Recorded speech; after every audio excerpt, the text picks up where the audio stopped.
So yun na mga kamaster, no? So ang isi-share ko sa inyong video kung paano nga ba natin palakasan yung apoy natin o di kaya ayusin ano. Kasi kung minsan kahit anong ikot na natin ito, hindi na siya lumalakas yung apoy o kaya nag-i-steady na siya sa pagiging mahina ano. So dito yan. Ito baklasin natin ito ano. Yan. Dito. Tapos kung tatanungin niyo kung ano ito, yan. Ito kung ano ito. Ito yung pintuan sa baba, yung may apoy. Pag wala ng spring, so ibig sabihin sira na siya, hindi na siya bumabalik ano. Yan.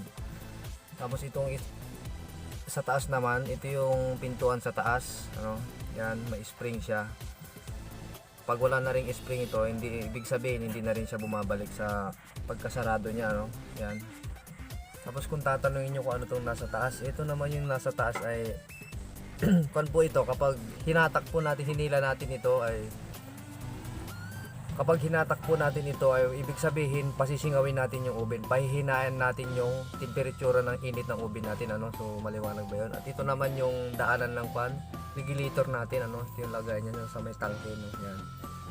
So ito yung babaklasin natin dito kasi dito yung daanan niya sa pinaka ilalim ng oven natin. Yan. Tapos ito yan. So ang size po nito, ang size po ng kwan natin 14 po ito, 14. Ito po yan. Yan ito 14. 14 po yan. Yan. So kailangan pag binaklas ito mga kamaster, kailan dahan-dahan lang ano kasi masisira to. Saka mahal po ito, mahal baka nga wala pa kayo mabili nito eh. Tapos dito rin, 14 rin po dito, 14 no. Ito po yung mga gagamitin natin na mga tools ano.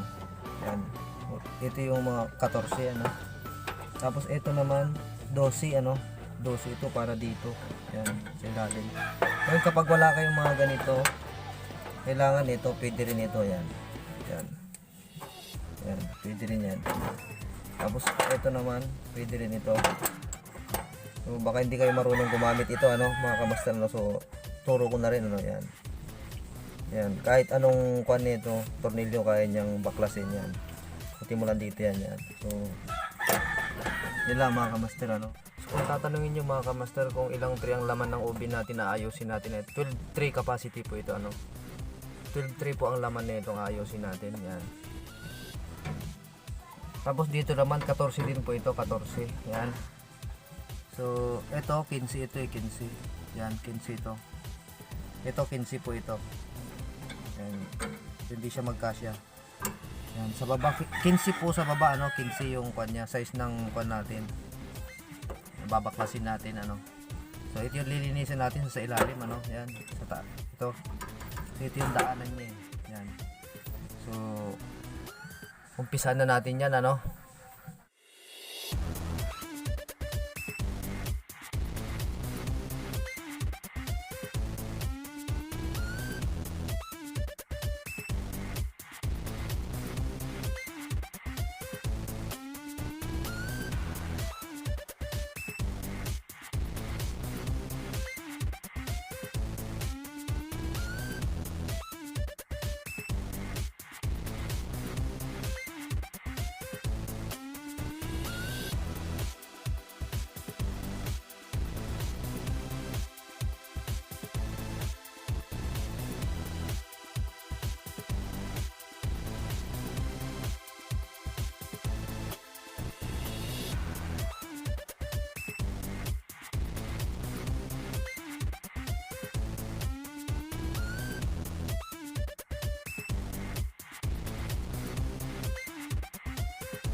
So yun na nga ano mga kamaster ano. So tapos na natin tong isa, ito kasi mahina to eh, halos walang lumalabas na apoy yan. So ang pinakalilinisan natin dito ito yan, kasi magkakaibang oven eh. Ito kasi kwanto eh, albon to stainless na oven ito yan. So ito ang lilinisan natin. So ito yan kasi mahina siya. Ngayon ito namang isa babaklasin natin. So dito yan yan o, yan dito, tanggalin natin yan dito.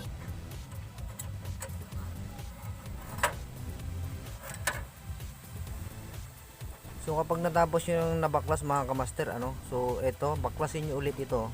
Yan. Kasi ito yung barado dito eh. Yan, ito. Yan. Para gumanda yung init ng oven natin at yung apoy niya. Ito. So baklasin natin yan.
So na mga kamaster, ano, so okay na siya. Yan, naikabit ko na siya. Yan. Yan. Tapos dito. Tapos itong isa naman, dito yan. Ngayon uulitin ko sa inyo mga kamaster, ano, kapag binaklas nyo ito, kailangan daan-daan lang kasi napakamahal nitong tanso na to. Baka nga wala pa kayong mabili ito at tuluyan masira. At ngayon susubukan natin, baka tuluyan nang nasira. So sisindihan natin ito.